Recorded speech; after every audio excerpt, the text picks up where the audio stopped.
Good afternoon, ladies and gentlemen, and welcome to episode 110 of the Co-op Podcast. I'm your host, Richard Bailey, and I'm joined by two guests today. First and foremost, we have a returning guest, Mr. Gary A. Swaby. How you doing, Gary? Hey, what's up? I know everyone heard I was in hospital. I had a sickle cell crisis. I'm still not 100% yet, but I had to get back on this show so I could talk my shit. So it's good to be back, man. That's good. Yes, it's great to have you back. Um, Also, we have Mr. Jake James Lugo. How's it going, man? I'm good, man. How you been? Welcome back, Gary. We missed you. Thanks, man. I missed you guys too, man. Definitely, definitely. So, yeah, hopefully you stay on the road to recovery. You just take, make sure you get the rest and necessary treatment needed. But we're going to start off real quick and talk about what we've been playing. I don't know if you played that much, Gary, because I know you just came home this week, but please do feel free to share if you have anything you've been playing. Oh yeah, well, I was in hospital for like almost 3 weeks, so I couldn't wait to get home and play games again. So this week I've just been going hard on Dragon Ball Xenoverse. I'm really enjoying that game. It's the perfect game for any Dragon Ball fan. I like the idea that you can, create your own character, whether it's Saiyan or Namek or Frieza race, or you can even make a Majin Buu type character, and it's like an MMO type hub environment. It's kind of like Destiny, like how they approach Destiny, where you have the hub area and you can play missions with other people and stuff like that. So they kind of went that route with it. It's not a full MMO, but it's really good. I enjoy it. It's not for everybody, but if you are into Dragon Ball Z, then definitely check it out. I also been playing GTA Heists, and we got footage of that on the site, so definitely check that out. We played two heists so far. There was a lot of connection issues the first 2 days, but that I guess that was expected. It's kind of died down now though, so we've been trying to get into it a bit more and finish the other heists, but it's hassle getting four people on the game at the same time. So yeah, just taking that slow. I've also got the Order, but I just haven't played it yet. But maybe I'll beat that tomorrow or something. Okay, yeah, I saw that. Taking a shot at Sony for that length. Them pop shots. That's all right. I was gonna ask you real quick. So David Jagno said yesterday that that Dragon Ball Z is Game of the Year. Would you agree with that statement so far, or you think that he is out of his mind for saying that?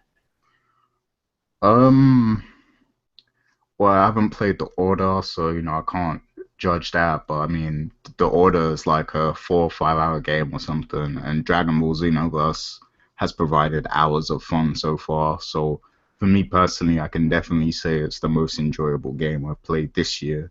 But it's still early in the year, so I can't say Game of the Year, but it's definitely the most fun I've had so far this year. Hmm. Okay, that's good to know. I got a rebuttal to that. So Uh-oh. both him and David. Go ahead. Go ahead. Go ahead. No, I'll tell about it when you get to me. Oh You know. no, well you no, you're right now. Oh, okay. So yeah, I've been playing a couple different games. I mean, I finally did the review for Ori and the Blind Forest on Xbox One. If you guys remember, I actually previewed that game back at E3, and I had a lot to say about it. And I finally got to play it and do the review for it.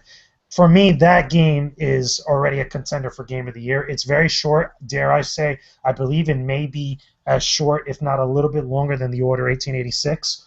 But Ori and the Blind Forest, I have to say, is quote unquote, I even said in the review, is a majestic type of game to play through. It's a hell of an experience.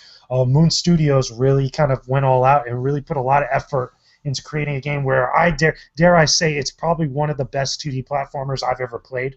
The reason why is because there's a couple of different sections where there's this level of imminence of stuff that's going on where you have to like escape a certain area, kind of like something out of Super Metroid, those little countdown sections. But there's a kind of grace to it where not only the visuals, which look phenomenal, look straight out of a Miyazaki film. If you've ever seen Princess Mononoke, it looks incredible. But also the musical score and the soundtrack behind it is just so well done. It's so superb that everything just comes together so nicely. And on top of that, it controls very well. It's just awesome. Again, if you really want to get into the detail of it, check out my review that's up on the site now. For me, that's hands down a Game of the Year contender right now. It's that good. I really encourage all of you guys that if you have an Xbox One to pick this game up. I'm hoping that at some point maybe it goes free on Games for Gold, because again it's a first-party title, but it's really that good. I can't recommend it enough.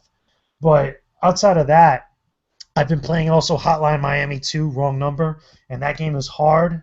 That game is ridiculously hard, ridiculously annoying to some extent. There's just some stuff in it where you'll be on a map, you'll kill a bunch of the guys on the map, and you have that one guy left, and if he kills you, you have to redo the entire section of that map from where you actually left off, and it's just so annoying. And it's got a lot of good elements to it, from very similar to the first game, but just this one's way harder than before. And you like also, the soundtrack? What happened? Do you like the soundtrack in that game? Oh yeah, the soundtrack for Hotline Miami 2 it's still just as good as the first one. Again, it's got that 80s vibe to it.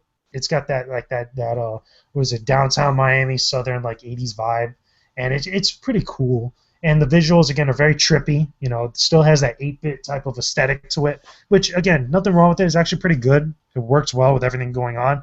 The whole controversy with the very beginning, the prologue, where you have that kind of where they're shooting them in the context of everything, and there's no really spoilers here, but when you first boot up the game, there's this group of people that are actually shooting a movie, but you don't know that, and you're actually playing through it thinking that, okay, you're experiencing a murder, and at the very end, you kind of knock down this woman, and it looks like you're actually going to assault her, you're going to sexually assault her, but they cut it off, and it's actually a bunch of guys shooting a movie scene, an actual murder movie scene, based on, I think, some of the events of the first game. I'm not so sure, but it's the pig guy from the first game, that mask and everything. But overall, decent game, just very hard. And then finally, I've been playing Guilty Gear Xrd Sign, which, if you guys also remember, I also saw at E3 as well. And again, it's very cool looking, awesome soundtrack with the music, awesome fighting. The 3D models in it look very similar to 2D drawn anime scenes. They look very cool. A lot of good a lot of good attention to detail on that, as far as the way the characters look, the way that the kind of cut scenes and the little short scenes when you do your special moves and your super moves kind of play out. Very cool looking, especially if you're an anime fan. Probably arguably one of the best anime based type of games that I've played to date, better than Naruto, because I know Naruto is based on a series, but just the level of polish to Guilty Gear is just really superb. I want to see more 2D fighting games, especially 2D series if not Street Fighter, maybe King of Fighters, take on this type of aesthetic and approach to the 2D fighting, just using the 3D models, but they look like if they're drawn 2D. It looks very cool. Yeah, that sounds awesome. And I do recall seeing that game as well. A lot of footage. I know that Tony was playing it. He recorded some videos from that, so I definitely want to check that out at some point. One other quick thing I will say about what you said about Ori. Yes, everybody has been telling me about this game, but I must admit that I do not think I will be picking it up, because I know it is going to be free, just the same way that Microsoft made Max and the Curse of the Brotherhood free, I would say almost a year after it came out on Games with Gold. So I'll be surprised if this game isn't eventually Games with Gold. It will not be right away. It's going to take a while, but I may wait on that. We'll see what happens. So, get to what I've been playing. Well, I've been playing some more Scream Ride. I have a review that is going to be coming. It'll be up by the time this show gets posted on the site. I have some of the same thoughts that I had about it. It's a pretty fun game. It gets very frustrating sometimes. Some creativity in there. I mean, really, what saves the game is the fact that they do have some additional content that people can make more roller coasters, so on and so forth. that would be the really only replay value of it as of now. But so far it's it's a pretty good game. Again, not a game I would say that you need to have an Xbox One for. There are going to be other games coming out this year that are probably going to really be of interest to you and propel you to buy an Xbox One if you haven't bought one yet. But with that said, it's okay. Aside from that, what else have I been playing? Man, yeah, of course, NBA 2K15 again, same old, same old. Transistor, because I'm trying to get all the trophies in that, very close to getting that. That's actually really pretty much it.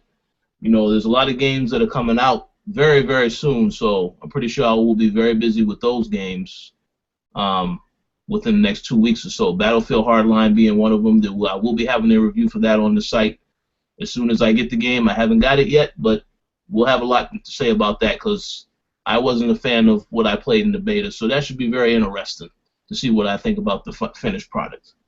But that pretty much covers what we've been playing. So we're going to jump right into the topics. We have a couple of topics. Of course, some of the major topics will be coming a little bit later, but we have a few small things to discuss.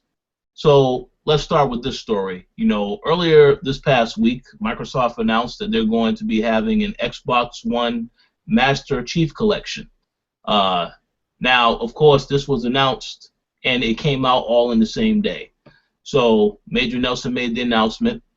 It's currently at several stores. Of course, the regular Xbox One, no Connect, but it comes with Master Chief Collection, which is fine. That's fine and dandy. But then, of course, you know, because Master Chief has had so many issues, the Halo team decided they now want to make Halo 3 ODST. Now, I don't really know. I particularly thought ODST was okay, not really a great game. The worst of the series. Just saying. Well, there you go. Yeah, I mean that's a valid argument. That's a very valid argument. But now this leads me to another question because 343 is still adding content to this game, which is already out, Master Chief Collection. Will this lead to Halo 5 being delayed? I'm curious to know what you guys think about this. So why don't you go first, Jake, since you started talking about to be honest with you, first is first, Halo 3 ODST being remastered, we really don't need that. I feel like that's kind of, granted, they're saying that because of like some of the kind of, you know, problems that Master Chief Collection has had. And apparently it's been patched. And then I've had like, you know, conflicting reports from different areas saying that, okay, it's fine now. Some people are still saying that it's still broken. And it's, you know, it's all over the place. As far as the bundle, I feel like it's a little bit too late at this point. You know, granted, there's still some people that maybe haven't bought an Xbox One. I know I just got mine not too long ago, and I would have loved to actually picked up this collection, you know, or this type of bundle, maybe rather than the Assassin's Creed bundle, which is the one that I ended up picking up because, again, I think Xbox, I think Halo.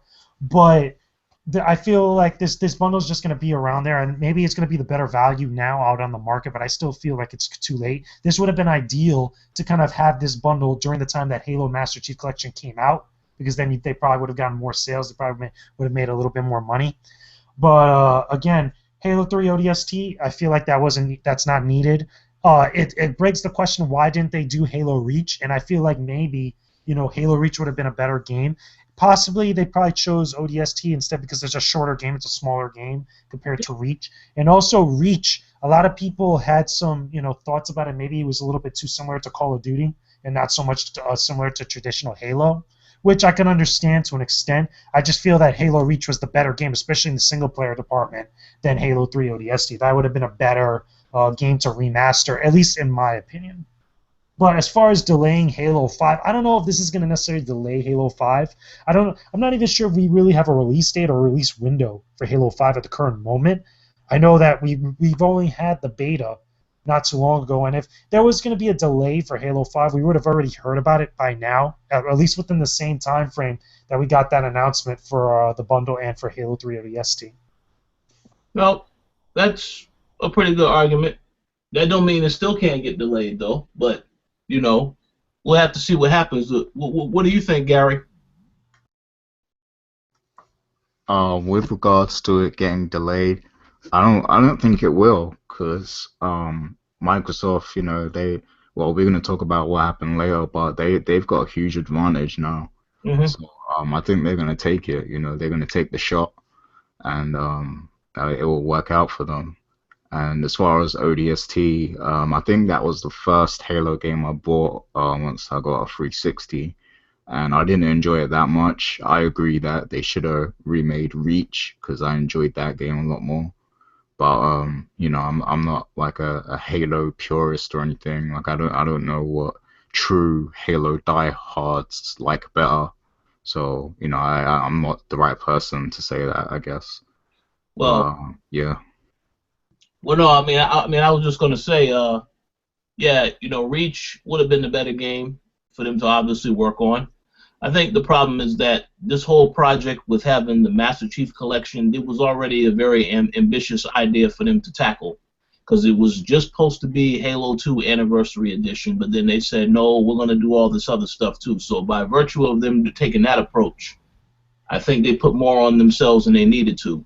Well, here's the thing, that collection was great. That's a great, awesome collection for the value that you're getting out of it. For Yeah. paying for $60, you're getting 4 of arguably the best first-person shooters or series that's out there. Halo 1 through 4, and that's fine. Well, really, the problem was the online department, and just the game just shipped broken. That Yeah, they but relied a lot on patches and stuff. That it just begs a lot of questions, like, okay, what really went wrong there, and why is it that the game was just so broken for so long is really what the problem was. Like, how come the patches and stuff didn't come out sooner than what people originally wanted? Because again, it was like 100 days the Halo Master Chief Collection was unplayable online. But see, that's what I'm saying. That wouldn't have happened if it wasn't rushed to get done, because it had to be done for the holiday. I'm pretty sure Microsoft said it had to be done for the holiday season, so that gave them an even shorter time to get this stuff, to iron out all the kinks. Now, what they're doing with Halo 5 with the beta is good, because they actually are. That's how you're supposed to be doing this stuff.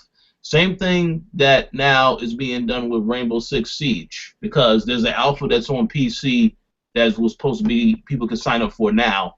So they're testing out this stuff beforehand. And Ubisoft needs to do this, because we know what happened with Unity, so this is good for them. But having these betas are good in general, and they didn't really have anything for the Master Chief Collection, because they figured, well, this is going to be pretty straightforward. We don't need to have that type of stuff. So hopefully there won't be no issues with Halo 5. I would say by virtue of them having a beta, they are in a better place as far as if there was an issue, they can catch it. But as far as this game is concerned, yeah, I will hope that it doesn't get delayed, because they're spending a lot of time on something, still trying to fix something to make everybody happy, when they really should be focusing on Halo 5. Because as Gary said, we will discuss it later, they have a huge opportunity now to make some noise this fall. But we'll see what happens. Any final thoughts on this topic? So we move on to the next. No, I think we're good. I mean, the only other thing I could really say is that I'm pretty sure I can understand if people now are a little bit worried about picking up Halo 5 on launch. I'm not going to lie, because especially after how big, Master Chief Collection's launch was botched, as far as being broken online and such. Hopefully that isn't the case, though. You gotta give them the benefit of the doubt, but I could understand if people are a little bit worried. Yeah, no, they got a right to be worried. Well, hopefully, hopefully they get it right this time. That's all I don't think they're gonna have any problems with Halo 5. Like, they're gonna work out all the kinks for that game, because they know it has to be perfect. Yeah, they do. Yeah, they do know that needs to be priority number one. I will say one thing though. We said that about a lot of games, a lot of big games at the ending of last year, and look what happened. That's true. Well, this game though is, let's be honest. If this game did not exist, then Microsoft, there will not be an Xbox. So they have to prioritize to make sure that this is damn near perfect.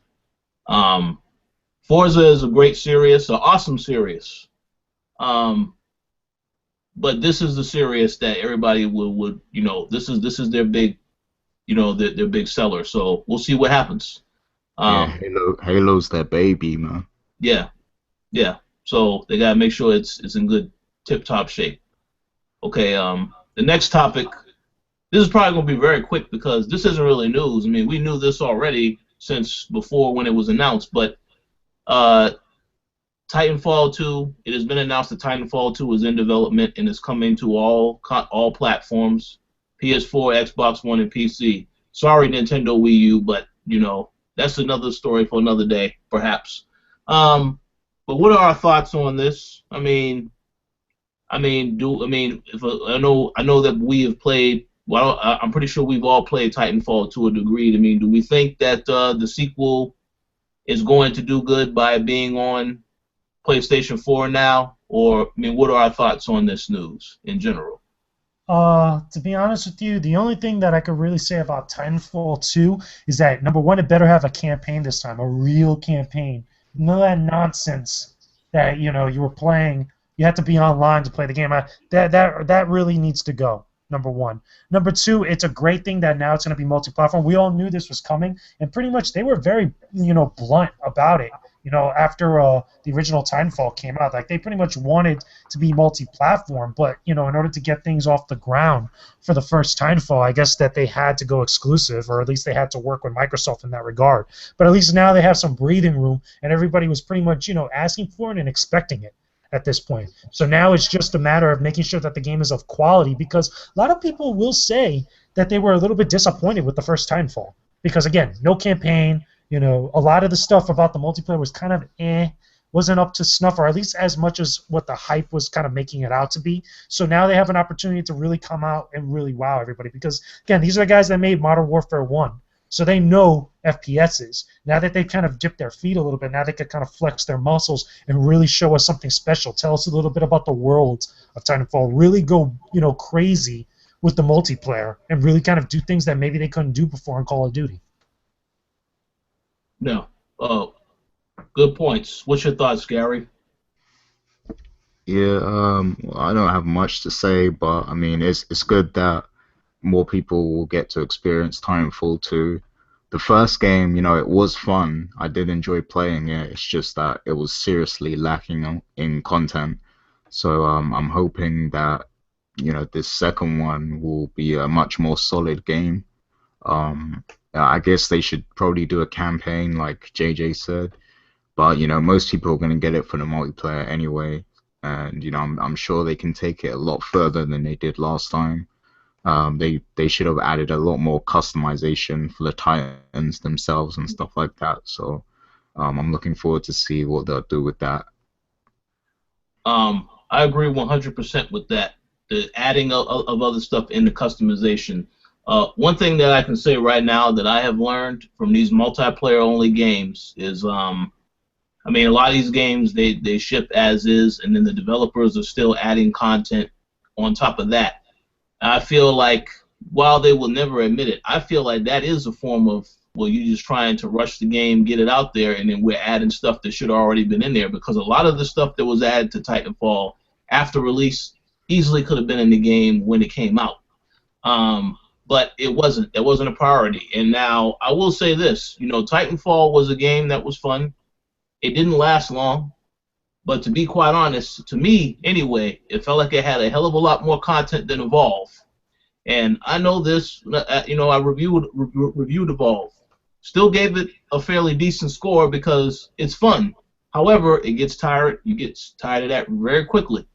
You know what that problem was with Evolve is that it had more of, like, a lot of people have said this had more of a free-to-play model for Evolve. Like, Evolve was just ridiculous in all of its pre-orders, its editions and stuff. So you felt like in order to really, get the game, per se, you had to buy all that stuff for Evolve. With Titanfall, it felt like, things were just missing. They're just flat out missing. And I feel like now with Titanfall 2, they got enough feedback and they got enough people being vocal about certain aspects, again, mainly pretty much the story, pretty much giving us a lore and really kind of exploring the world of Titanfall is really where people really want to kind of go all out. And then again, the multiplayer just giving us enough stuff, enough tools to play with. What I hope they don't do is don't follow in that same type of business model that Titanfall had with giving us all these options of stuff to buy that should have been in the game in the first place, but also don't make us feel like we're kind of getting like a skeleton type of game. A skeleton game in the sense where, in order to really kind of have any sort of like competitive like grounding, not so much where you're getting an edge, but much more of like, you're on par with everybody else at least, is that you have to spend an extra like $20 to $40 on extra digital stuff that should have been in the game in the first place. Or because you either didn't pre-order or because you didn't get the collector's edition. That I don't want to see with Titanfall 2 at all. I agree with that. And I also agree with what you said about they need to have a campaign or a story, because what they did is essentially the same thing Evolve did, where you're in matches and whatever happens in that match, the Evolve doesn't even really count, bro. That's not even a story. That was just cutscenes that were just thrown in there. Like, oh yeah, of course, but they said that they give the illusion of say, oh yes, this is a result. If you won the match or lost the match, this is what happens afterwards. And it made no sense, by the way, because I remember hearing about some of the stuff for Evolve, like, the ending, quote unquote, of the story. Like, the good ending is almost the exact same thing as the bad ending, where your characters die. It's no, like, the way they deliver it is just horrible. It is exactly the same. There is no result. You still see the hunters fighting the monsters. That's it. Except it's so dumb. Yeah, it is dumb. But I guess that's the way. But the game still sold well. We're gonna get to that discussion too. So we'll see what happens. But I don't know. You guys have any final words on Titanfall 2? I'm good. Yeah. No, I'm good. Too. Let's keep it short and sweet like the campaign. So, okay. Moving on to what's next. Yes, this is okay. Yesterday was Friday the 13th, and NetherRealm revealed that Jason will be appearing in Mortal Kombat X as... Clever marketing by Ed Boon, I'll tell you that. Oh, yes, very clever marketing. He's going to be in that combat pack. What I also saw yesterday, however, which I thought was awesome, was they had the footage from the stream that they had yesterday where they showed some of the story mode. You got to see Johnny Cage, who was in the first chapter. And, you got to see footage from that as far as his moves and variations. So now my question is, so there's 3 other characters that are going to be in this pack. They said it's going to be another, iconic character, and then it's going to be 2 original fighters from the series. So, who do you guys think that these other characters are going to be that they're going to reveal? Keep in mind, there's also another guest character spot that they still have left, which, that could also be to the point where, remember that the guys, Antoine over at Gamer Fin Nation did that interview about Spawn. So it's still a possibility Spawn could still show up as DLC. But, I mean, we also, keep in mind, we also got revealed that Shinnok is going to be in the game, as well as Johnny Cage, as well as Kano, and all those characters like that. So I'm pretty sure, the iconic character from the series is probably going to be Liu Kang. I wouldn't expect pretty much anybody else, unless, maybe it's another character that maybe we probably tried to predict before, because so far, a bunch of our predictions from the editorial we did about MK, about the characters we want to see, some of them have come true already, that have already been revealed. So, and then 2 more original characters sounds like it'd be pretty dope. Give us more characters, more lore to like this new Mortal Kombat storyline. So that'd be interesting. I just wish, though, there was gameplay footage of Jason playing. Like, I haven't seen any gameplay fights of Jason yet. And he's already revealed, so why haven't they shown us yet? Well, maybe. Well, is he going to be available at launch, or is this a character that will be coming later? Because I know they're still working on some of the characters. They didn't make that clear yet. Well, we'll have to see about that. But there is some other news that happened with Mortal Kombat. But I'm gonna let Gary go first, because something else happened today that we have to mention.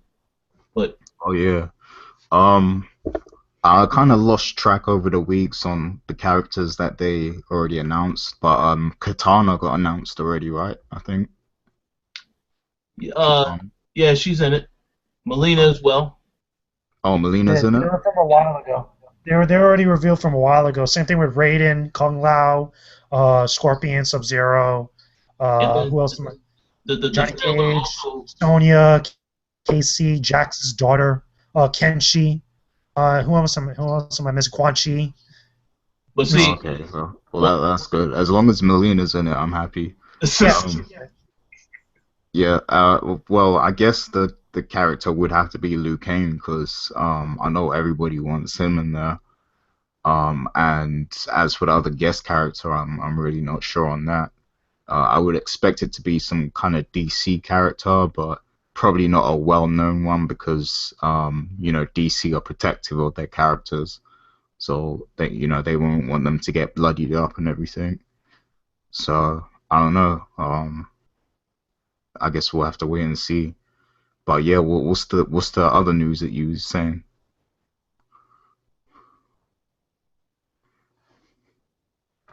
Well, you're muted. You're muted. yeah, you're muted. sorry There about that. Yeah, something was something messed up with my screen. Okay, there was some other news today that is a little bit of a question mark, where I believe Carl was telling me earlier. Well, there was a tweet that was sent out earlier by one of the guys on the team working on the online components of the game, in which he said that the online multiplayer is going to be region locked. Now, this tweet was directed, but then it was deleted sometime afterwards.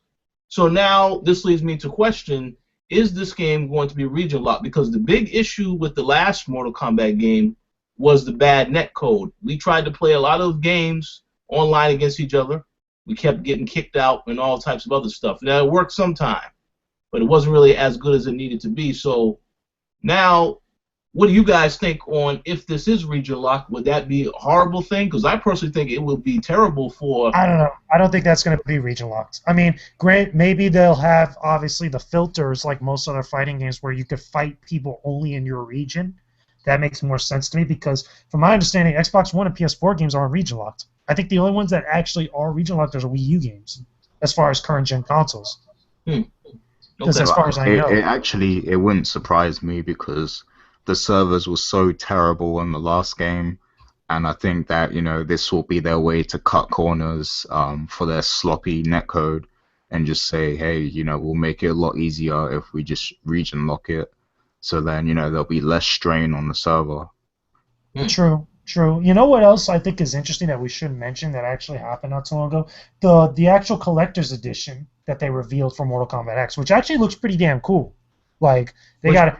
Well, here's what it comes with. For the actual collector's edition, okay, comes with a statue of Scorpion, which looks awesome. It's just him running, pretty much from the promotional material that they have. They have the combat pack, which comes with Jason, the other fighters, and the skin packs that are going to be available for everybody. I'm guessing on day one and such.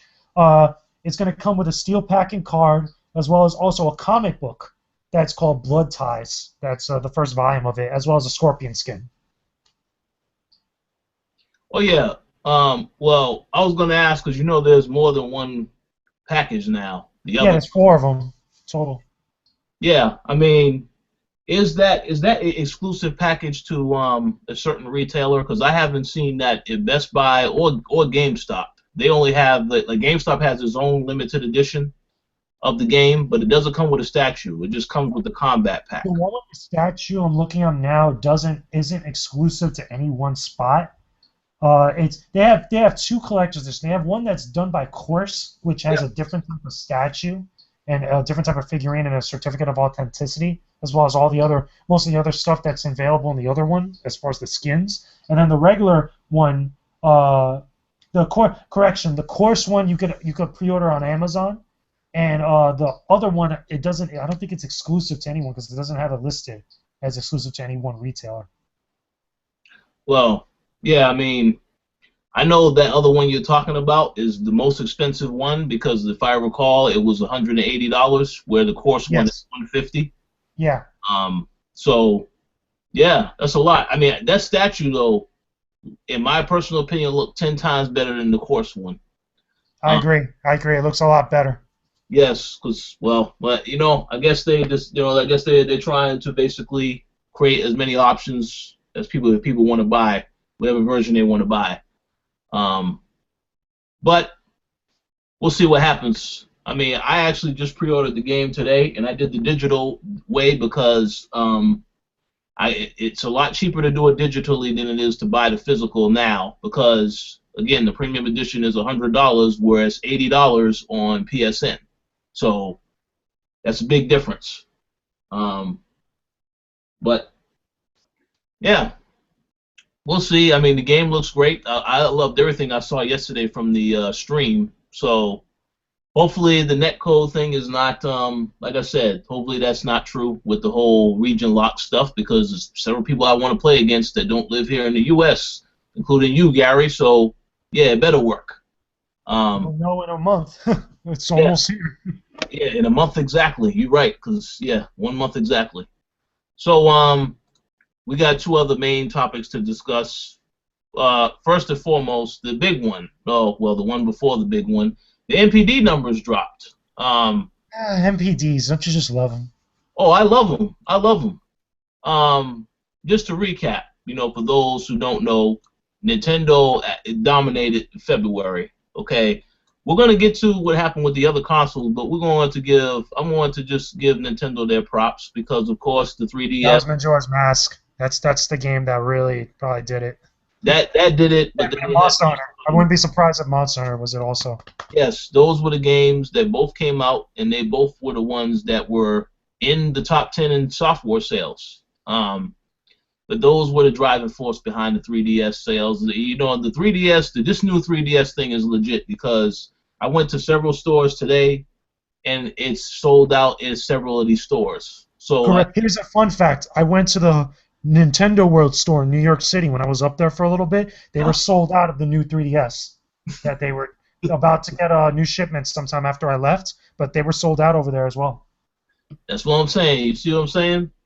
So they deserve props. I believe they sold about 395K total.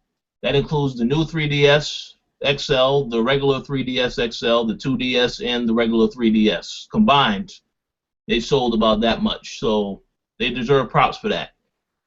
Next up on the consoles was the PlayStation 4, which ironically, strangely, they never said how many consoles sold. They just said it's the best-selling console of the month, which I find to be a little, interesting how there was no numbers released. Yet they are the best-selling console according to what Sony said. Next up was the Xbox One, 276K Xbox One sold. Not bad. Considering that there was no real games that came out on Xbox One, and if you're counting exclusives, of course, the third-party stuff that was also on PlayStation came out the same month, so interesting. And then there's the Wii U with 94K. So not bad at all, but what do you guys think on the fact that everybody has a number except for Sony? Because it's hard to ignore Well, that. I think Xbox One's closing that gap on the sales. That's what I think's happening.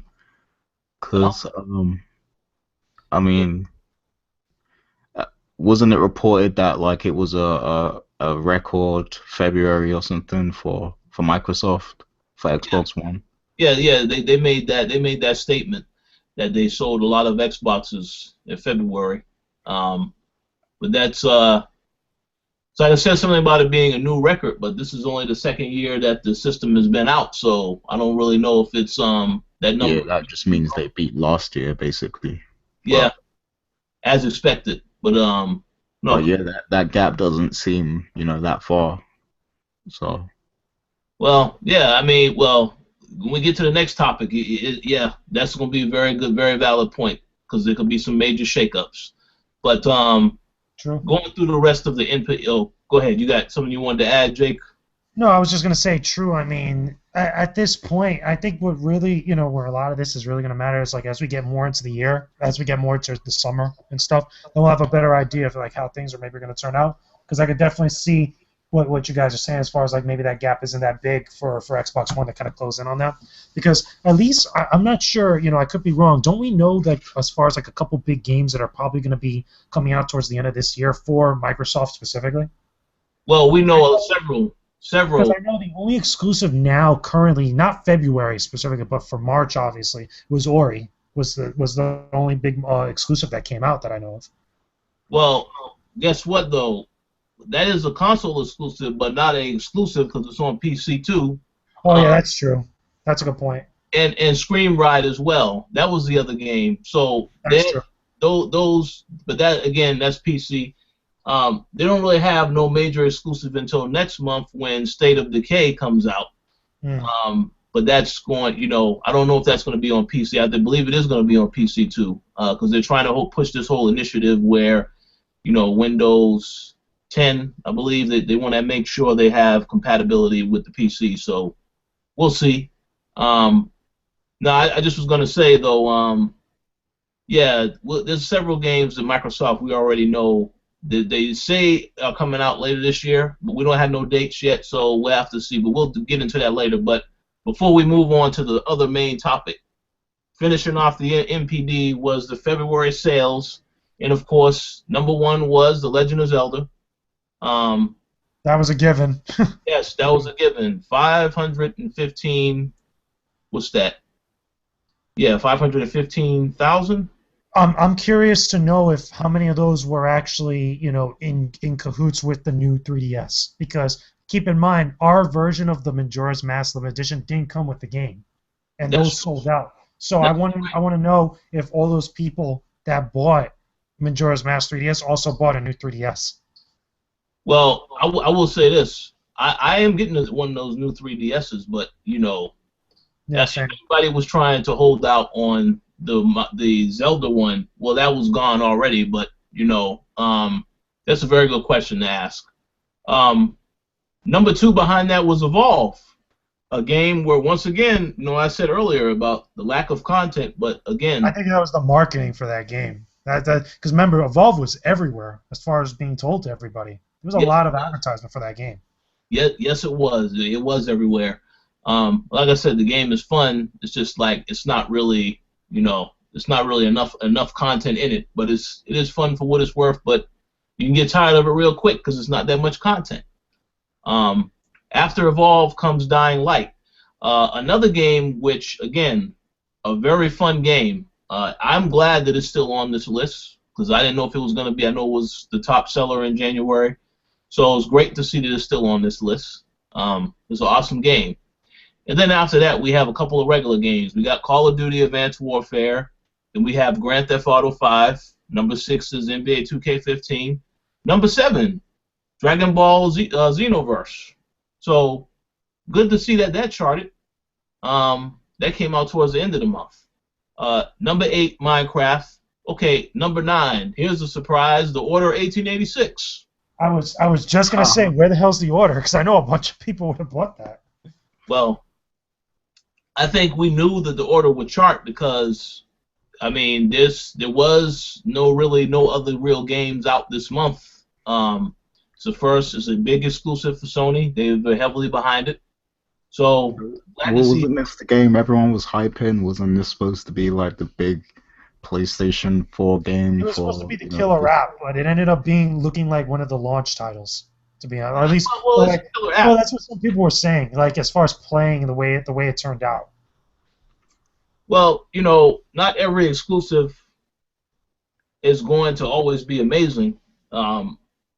I didn't think The Order 1886 was a bad game. It had a lot of issues, but definitely not a bad game.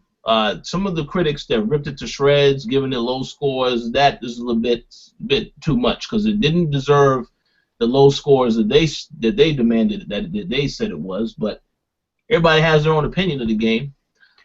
What people are happy about, I know there's certain people happy that Uncharted, and then they will go back and say, well, what happened to Forza? What happened to Sunset Overdrive? None of these games charted in MPD sales. So it's interesting. But that's why you give props to Sony, But again, I have to question why they did not go and they tell us what the sales numbers were. I mean, everybody else said how much they sold. Why don't you tell us what the number is? Maybe they'll release it, sometime a little bit later, like they always do. Don't they always release their numbers late? Because I remember hearing someplace like releasing their numbers on a different schedule than everything else. So yeah, that's what I'm saying. Like I remember hearing that, a couple times by some people saying like, why didn't it come out at the same time as the rest of the MPD numbers and such? And like they want to make a grand announcement, like maybe it was a huge number.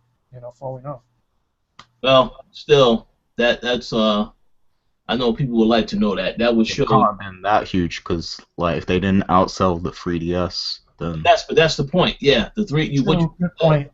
Good point. Yeah. what you just said, because the Nintendo 3DS was, the top seller. Now I'll be very interested to see what happens this month because Bloodborne is coming out. I'm gonna tell you that game, a lot of people are getting into that game now. Like you said before, Gary, it's not necessarily for everybody, but they're doing a hell of a job with the marketing because they convinced me to pick up the game. So we'll see what happens though. yeah, I'm looking forward to Bloodborne, but I'm just surprised about the order because so many people were hyping that game and it only came to number 9. Like I was expecting it to be like a top 5 MPD game or Yeah. something. Everybody was hyping that game up. I remember. Remember all the marketing for that game coming from out of E3? That game was being really hyped. I remember. But not only that, but now the question is, what is going on with these other games that are always on here? You got NBA 2K15, Grand Theft Auto 5, and Call of Duty. They're always on this list. You mean to tell Well, me? You Grand mean to Theft tell me Auto is there's a couple always of going to be dudes that are like buying like multiple copies of NBA 2K15? I'm just saying, like, I can understand Call of Duty because Call of Duty's always been like that ever since Modern Warfare 1, where I feel like the reason why it's on the charts all the time is because a lot of those players buy multiple copies of the game, or places buy multiple copies, for LAN parties and such. But I can't imagine having a LAN party of NBA 2K15. I don't think it works that way. Yeah, I think Grand Theft Auto and Call of Duty are ones that are always going to show up, for a while. Yeah. Well, even more so, I guess, because of Heist. And I forgot to mention earlier, I did play Heist, but it was unsuccessful, so I couldn't talk about it because I couldn't connect to any matchups. That's But a damn shame. they'll get it together. I mean, this was the first week, so they had to anticipate it was going to be a slow process. It'll be fixed though. Um, so, oh yeah, the last game on that MPD was Monster Hunter 4 Ultimate. So again, 2 games charted, the first and the last for 3DS. So that's a pretty great month for Nintendo. They deserve I'm props. surprised that game charted though, because I know here in the West we're not huge into Monster Hunter like that. I think maybe the marketing is getting a little bit better for that game. And keep in mind, recently there was some free DLC that came out for that game that was Nintendo themed, as Well, well as a bunch of other stuff, which I think was a big deal. Then probably why it got a little bit more attention. that makes sense, but also they also had a bundle for that game too. They also had a Yeah, 3DS. they had a 3DS bundle for it. I remember the Monster Hunter one with the decal on it. I'm pretty sure that helped some of them sales too. Only because people figured that, well, yeah, they wanted the system, so it's good. I'm Overall, very good. surprised. Oh no, go ahead. Oh no, continue. I was done. Oh, I was surprised. Dragon Ball Xenoverse charted too. I didn't expect that to chart at all. Oh Because Yeah, yeah, I hear it's like bad it's things about that game too. Like, I've heard like a couple of reviews. I watched a couple of reviews like online and such, and like some people say that game is not that great.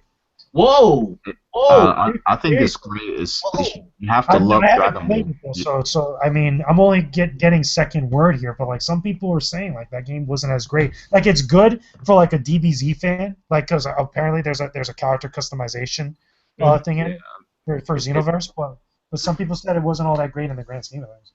it's for Dragon Ball Z fans. Like if you're not a Dragon Ball fan, you're not gonna like it. But if you are, then you're gonna love it just because of the novelty of being able to make your own character and relive certain moments in the Dragon Ball Z history and stuff. Hmm. Like for that reason alone, it's a great game, and being able to play with others and stuff. Oh, okay, cool. I'm gonna definitely try it out. I know you and David talk about it heavily, so I'll try it out, see how it is. Okay, so here we go now. The final topic. And let me just start by saying there's some people that I know, they left comments. When I wrote up the article about this, they left comments talking about, I guess we know what the title of this episode we're going to be. That's because this is a big deal. And a lot of people are looking at it like it's not a big deal. Oh, it's a big deal. It is a big deal, and we're going to talk about why. So everybody knows that Uncharted 4 has officially been delayed until spring of 2016. I have a lot to say on this topic, but I'm gonna let you guys talk first. Then I'm gonna say what I gotta say. So who wants to go first? Um, Gary. Go ahead, Gary. Well, all I'm gonna say is Sony better have a monumental E3 because right now they've got no bullets in the chamber, for this fall. Like they're seriously lacking right now, and Microsoft they've got the drop on them. So it's not gonna look good for Sony this fall unless they announce some crazy shit for this fall at E3. So we got to see what happens. I think it's number one. It's a great thing, I think, because that game, Uncharted 4, is going to be something special. It's going to be something big, and I feel like Naughty Dog. They have a couple places have said also that they have a lot to prove now. Now that Amy Hennig is not part of the project, and there's been a lot of other stuff going on with Uncharted 4. So coming off The Last of Us, the guys that are now heading Uncharted 4, they have a lot of stuff to really kind of like count on and really kind of make good because, I mean, look at the most recent tech demo that they actually showed, the gameplay demo that they showed on one of the stages. I can't remember which event it was, but when it came out, like they had a guy that was like playing through the demo and he kind of fell through the world, even though it was like the game's like in its early stages and stuff like that. But I'm pretty sure like they're taking a lot of time not only to fine-tune things like that, but also maybe flesh out, if not, produce more of the story. I wouldn't be surprised if that was the case as well. If anything else.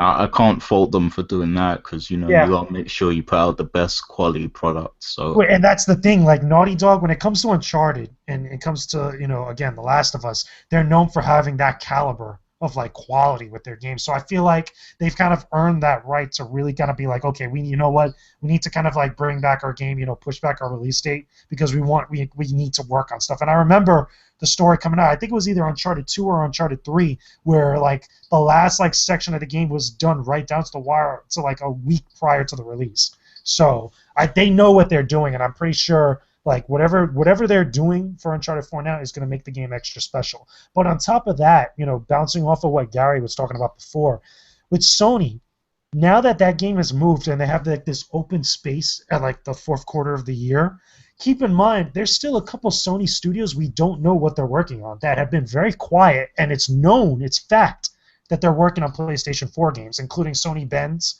Guerrilla, which apparently Guerrilla is working on that open world game that is not Killzone, which is a big deal, but they've been very, very silent for a long time. And some people thought at some time ago that they were going to announce their game, but I really think that maybe at E3 they're going to finally show their game and see what it is, and it's probably going to be something really good for all we know. But I think that maybe one of those studios, if not something else previously announced or like that's been known to be working on from Sony, is probably going to be able to fill that gap now that Uncharted has kind of moved. But my question is, like, if they do show some new game at E3, is it going to be ready to drop this year, though? That's my thing, though. That's what I really think is because some of these studios have been working on games for a long time that you've heard nothing, like virtually nothing coming out of them at all. Like, I wouldn't be surprised if one of those studios has a game that's ready to go by this fall. If not, because again, everything gets delayed or something. But maybe that's like the goal for one of those studios, or at least for Sony now to fill that gap. Because again, what other type of releases do they have? After the fall, going into the winter for the holiday season. I don't think they have anything now at this point. Well, let me just start off by saying this real fast. Yes, the fact that the game got delayed is good for Naughty Dog because we'll end up getting a better game. We know this. We know, though, as well that there's been some issues in the past about people leaving Naughty Dog, and you had to know sooner or later this would impact this game. If it meant that the game would be delayed, well, so be it, because the game will turn out good. We know this already. However, I have to say this, because a lot of people who have commented on this, they're like, oh, well, it's not a big deal because we got a game coming out now. You're talking about holiday season, but what about right now? We got Bloodborne coming out. This is true. You got Bloodborne coming out, but that's right now. We're talking about months down the road when the fall season comes. And we know that the fall season is a very competitive time of the year for all consoles. Everybody's going to be dropping major stuff. Nintendo will drop something. even if Zelda doesn't come out this year, which I don't believe is going to come out. Zelda's not coming. It's pretty much confirmed at this point. Zelda's not coming out this year. I think Star Fox is going to be the one that comes out this year, though. Well, they said Star Fox will be coming before Zelda, so I would be totally fine with that. Yeah, me too. But my thing is, we know Nintendo's going to drop some stuff. We know Microsoft is going to drop stuff because they have basically said which games that are going to come out. We know Quantum Break may not come out. That's fine. But yeah, E3 is going to be very interesting because we're going to have to see something. And then it's good if Sony comes out with some games this holiday season, which will be great because the last 2 holiday seasons, they didn't really have that many exclusives that came out. But the main thing here is that, they're going to drop games, but you have to ask yourself, will these games be of the same quality or caliber as Uncharted? And I have to say, I don't know because Uncharted is a system seller. Sony doesn't need to sell any more consoles, obviously, but you cannot look past the fact that this is a big deal because Uncharted moves units. Oh yeah, you're very, very right on that one. And here's the thing: I don't think they'll have a game that's like Uncharted quality as far as that big of a deal. But I think they'll have something fresh and new to kind of fill that void. Well, I would say this: they can have something fresh and new. I do know how one game that they can drop that I think will be a major seller. The next God of War. The next God of War. Or next God of that's another one because remember the next God of War is being worked on, and I'm pretty sure the guys over there are still making Gran Turismo. So I'm pretty sure maybe one of those games could probably fill that gap. Yo, they better bring God of War and The Last Guardian if they want to stand a chance. That game is never coming out.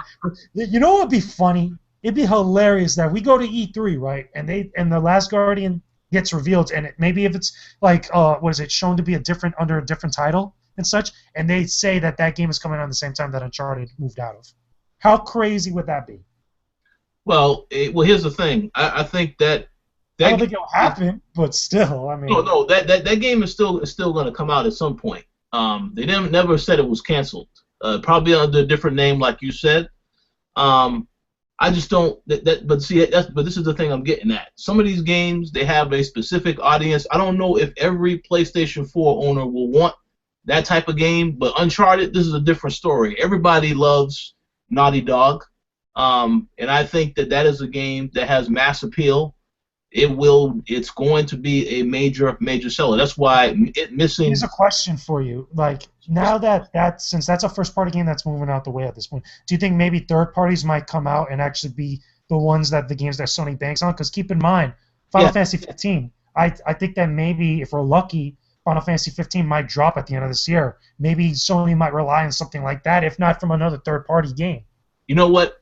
I'm glad you brought that up because this is why a lot of the stuff that I just said may not even matter because Sony right now, of course, they are in the lead, and they are in the lead because of the third-party lineup, because of the deals that they have with these companies, and because of the fact that they've been releasing better ports for the most part. A lot of games are 1080p on PlayStation 4, not so much on the Xbox One. So that right there is why a lot of this stuff I'm saying may not matter. I'll give you a perfect example. Metal Gear Solid 5, The Phantom Pain. The PlayStation 4 version of that collector's edition is sold out. That's the one that's going to sell. It's sold out on PlayStation 4. And you know what's funny is because I went to Amazon and I pre-ordered it on PlayStation 4, got it. Within 20 minutes later, it was sold out. Yesterday, it went on sale on GameStop. PlayStation 4 version sold out in less than 30 minutes. So, yes, certain games, Final Fantasy, like you told me earlier this week, you definitely getting that on PlayStation 4. So we know that game is going to sell. Oh, hands down. There's a bunch of games I feel like that if people are already going to associate with a particular system, despite them being multi-platform. Metal Gear is a big one. Final Fantasy 15 down the line, and I'm pretty sure some of the fighting games, maybe Mortal Kombat X, if not obviously Street Fighter when it comes out next year and such. There's just some people that just associate these games, even though they're available for multiple spots, with just one console, or like that's going to be the one that's going to be optimized for a lot of people, or it's going to be the optimal way to play it. Absolutely correct. But I will say this though. This is going to be a very interesting holiday season because it's on two fronts. Number one, it's a test for Sony because now you're going to get to see other stuff that they're working on. Now I'm pretty sure they're going to drop some stuff this fall. I mean, they're not going to not drop anything, but this is going to be a test to see them exploring other franchises. If there are going to be new IPs like the Gorilla game you mentioned, there will be an opportunity for them to basically show that they're working on new IPs and they're willing to take risks. Something that Microsoft has done with a game like Rise, even though the game wasn't received well. And Sunset Overdrive, another game that received well but didn't sell well. So it's a test for Sony now, putting their hands in other franchises. If they bring back Siphon Filter, which would be awesome, any of these other old franchises, that'll be on point. So it's going to be a test for Sony. Number two, it'll also be a test for Microsoft because now you're going to see exactly what they have. Because the price is cheaper, we already saw that didn't make a difference in February, but they didn't have any games out in February. So you fast forward now to the fall, when they have games coming out, you got Rise of the Tomb Raider, which is a timed exclusive. You have Halo 5, you have Forza Motorsport 6, and whatever else wasn't announced. We know Quantum Break is probably delayed until 2016 or 17 because that studio takes its time. Also, keep in mind, we got other games from Microsoft that have been quiet, like Scalebound. Scalebound has been like, Oh, yeah. But there's no way that that's going to be done this year. But you understand what I mean? Like, maybe not. That's just an example. But like, there's other games that that have been dormant that we haven't heard anything about. Oh, yeah, Scalebound and Crackdown too. But you're absolutely right. But what I'm saying is, though, this holiday it's going to be a test for both companies because Microsoft, you got to make sure they hit them deadlines on the games that they have coming out, and then you're going to really see if those help the console sell because these will be games that can only be played on Xbox. Well, some of them are. I don't know if they're going to also be able to be played on PC. I don't know if every game is going to be that way. But this is going to be a huge opportunity for them, provided that they hit all their marks, to sell more units. Now, I'm not going to say that they're going to completely like outsell and reach past the number Sony is at. That's not going to happen, but they can definitely catch up significantly, provided that they hit all their goals in the fall. But again, just to specify, and this is why I have multiple consoles, both consoles. I mean, this is a great time to be a gamer. I don't know what Sony's going to announce at E3, but I would hope that I know it's going to be a great show because a lot of stuff we don't know about. This is the best time to be part of this industry or be part of this hobby, to be honest with you. I mean, I'm right behind you. Pretty soon, hopefully, I'm probably going to have all the current gen consoles. And just like, there's a lot to play. There's a lot to choose from at this point, and there's even more coming down the pipeline. Exactly. And there are a lot of people that called me out before because they said, I didn't acknowledge Sony, and I said many times, always acknowledge Sony. And as I said on the last episode, most of the third-party games I have bought have been on Sony. Better port and you gotta remember when the PlayStation 4 came out, it came out a week before Xbox One, so they had an opportunity to get my interest right there, and they did. So I support Sony 100%. Also support Microsoft. Some people may not like the fact that I support both, but that's their problem. What I will say, though, is those that they try to talk badly about one, not like the other, nobody has time for that.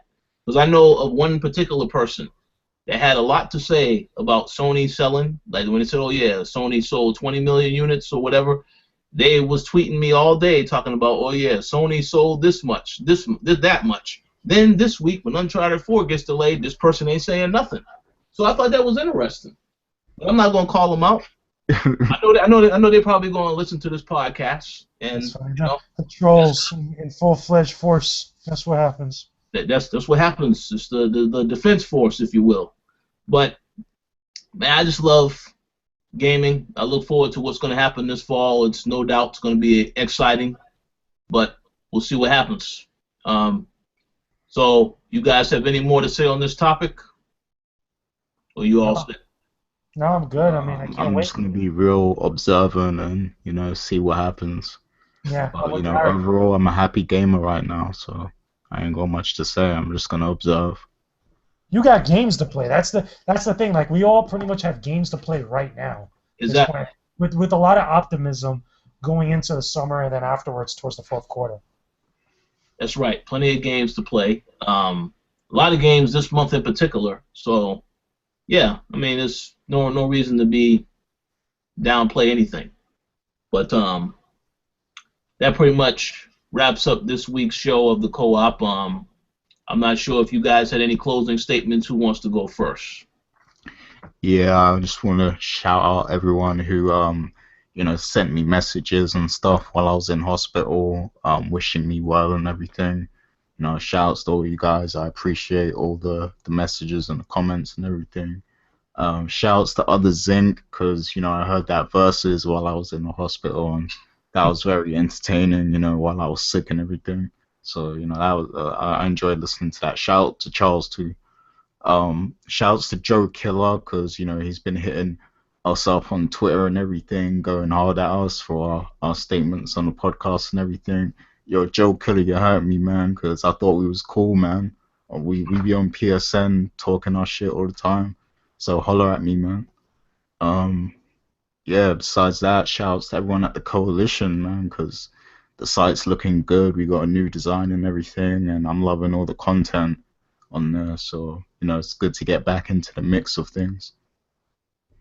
Definitely. All right. How about you, Jake? Big James. Well, yeah, shout out to everybody that listens. All the listeners out there, you guys keep allowing us to do what we love to do. We'll keep giving you guys some good content. Shout out to Gary here, back again. Can't keep the good man down because we can't live without Gary here. Also, shout out to my friend Gio, HMK. He went to PAX East not so long ago with his boys, the Keykeepers, and they had a blast over there. I wish I was there to see them, but they had a blast over there, and they were in the midst of all like the craziness and like the Final Fantasy 15 news and stuff that was breaking out and such. Shout out to everybody at the coalition, working hard, keeping things moving, keeping things going smooth, and bringing out some great content for everybody. And there you go. I hope you guys keep coming back to listen to everything that we got to say and all the content that we got putting up onto the site. Hope you guys enjoy it. Definitely. And I just want to give a shout out to all the fans. Shout out to Other Zinc, Seth, Fern Gully, all of you guys. Very much enjoy you guys leaving comments. Hey, it's great stuff all around. Whether it's agreement or disagreement on what was written, I encourage you guys to continue to leave comments because that keeps us motivated, to try and talk more intelligently about games, so on and so forth. Shout out to everybody on the team, doing extremely well. Shout out to Dro once again, as Gary said, the site looks awesome. We got a couple of things that we're working on now that I'll be able to talk about later. I cannot talk about it right now because it's still under wraps, but we got some things coming for you guys in the future. I'll just say that much. But thanks to all the listeners, supporters. Hope you all have an awesome weekend. We'll talk to you again next week. Yeah. Oh, real quick, I wanted to shout out Damien as well from the Fan Zone because he's been hitting me up about the show too. So shouts to him. Oh, breaking news. Uh-oh. What's the breaking news? Comes from Mr. Jeff Keighley, our boy over there. He's at the SXSW Gaming Awards, and apparently Rare is showing off some kind of HD Banjo-Kazooie with Kinect controls. Kinect. Now that's interesting. What's Kinect? Kinect, yeah, right. The Kinect, that thing that Microsoft tries to throw to the side. That's interesting. But yeah, I'm looking at a picture of Banjo-Kazooie, and I'm looking at what looks to be like motion controls with the Kinect and stuff. Looks like a game that's like just you're behind Banjo and you're controlling him like moving side to side. But interesting pictures, interesting stuff coming from Rare. I'm gonna check that out. We'll see about that. Yeah, we'll check it out. But yeah, that's it for this week. So thank you guys for listening. We'll talk to you later. Peace. Peace. Later, dudes.